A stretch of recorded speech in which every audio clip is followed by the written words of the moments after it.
Olá, este é o programa Escritura em Foco, de responsabilidade do Centro Presbiteriano de Pós-Graduação Andrew Jumper, do Instituto Presbiteriano Mackenzie.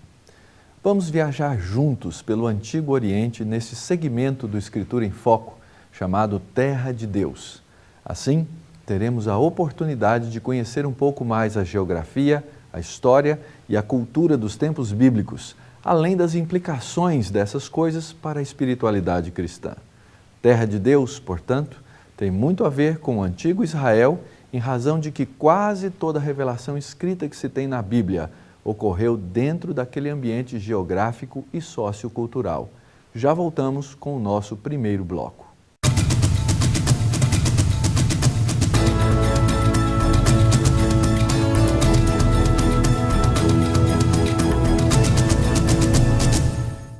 Neste programa, o nosso alvo é entender a Terra para entender a Bíblia. Em maior ou menor proporção, cada livro da Bíblia possui uma menção ou alusão a um detalhe geográfico ou topográfico do Israel antigo ou seu entorno. Portanto, compreender melhor a geografia na qual Deus resolveu perpetuar o registro da sua revelação, a Bíblia, é algo de suma importância. Certamente, os moradores da região de Canaã, algumas vezes chamada hoje de Palestina, posteriormente Israel, ou conheciam cada quilômetro quadrado daquela região ou sabiam das histórias a seu respeito.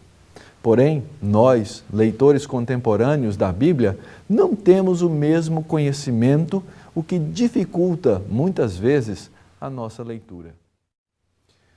Nunca se ouviu dizer que um espaço de terra de cerca de 22 mil quilômetros quadrados, praticamente o tamanho do estado de Sergipe, tenha sido testemunha de tantos atos reveladores de Deus para o ser humano.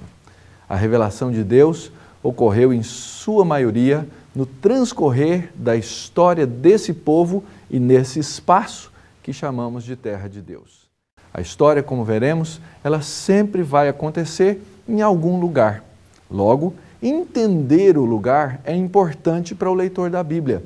Se você parar para pensar sobre isso, verá que o cristianismo tem um grande privilégio, o privilégio de ter esse espaço geográfico que permite verificar muito do que é afirmado na Bíblia. Nessa série, perceberemos como a geografia, a história, a cultura do antigo Israel enriquecem a nossa leitura ainda hoje. Nosso segmento, Terra de Deus, talvez o conduza a um engano, e nós não queremos fazer isso. O engano de concluir que somente o Antigo Oriente pertence a Deus. Isso não é verdade. Pois bem, a Bíblia faz declarações bem mais ousadas do que isso. Um dos salmos bíblicos, o Salmo 24, declara de forma arrojada: ao Senhor pertence a terra e tudo que nela se contém, o mundo e os que nele habitam. Fundou a ele sobre os mares e sobre as correntes a estabeleceu. Essa declaração de senhorio é um dos pilares da fé judaico-cristã. A existência de um Deus que criou e sustenta todas as coisas, os céus, a terra e tudo que neles há, o macro e o microcosmos. Aliás, a primeira declaração de senhorio na Bíblia é exatamente essa. No princípio criou Deus os céus e a terra. Esse mesmo Deus foi quem disse no primeiro dia: haja luz e houve luz. E ele escolheu essa pequena faixa do planeta para se dar a conhecer. Portanto, procurar conhecer o Deus que se revelou no Antigo Oriente significará também encontrar o Deus que é o Deus de toda a terra. Por essa razão é que a nossa viagem começa exatamente nesse lugar.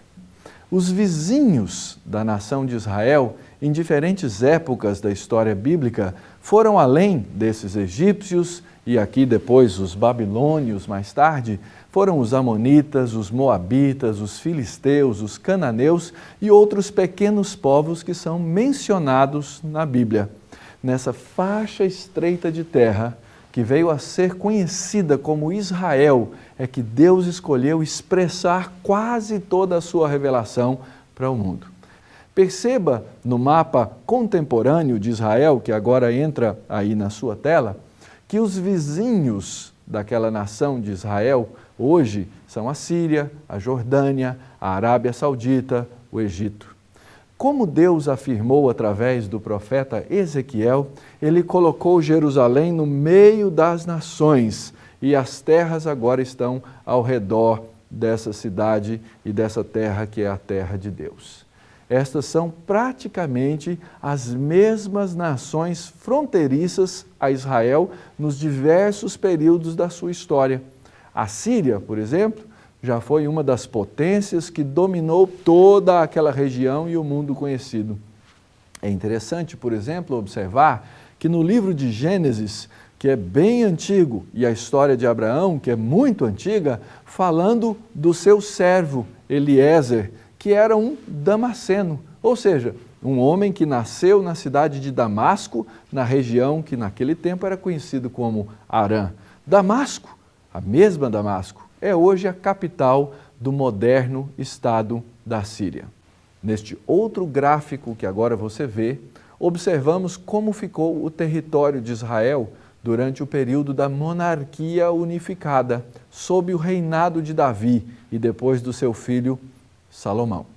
A história registra que depois da morte de Salomão, o reino foi dividido e depois desse período, os dois reinos, Israel e Judá, passaram por diferentes épocas de prosperidade ou de decadência. No final, a desobediência e a infidelidade aos ensinos de Deus culminaram na destruição do Reino do Norte, em primeiro lugar, de Israel, pelos exércitos da Assíria. E mais tarde, culminou com o cativeiro do Reino do Sul, chamado de Judá, que foi levado por um período de cerca de 70 anos para a Babilônia.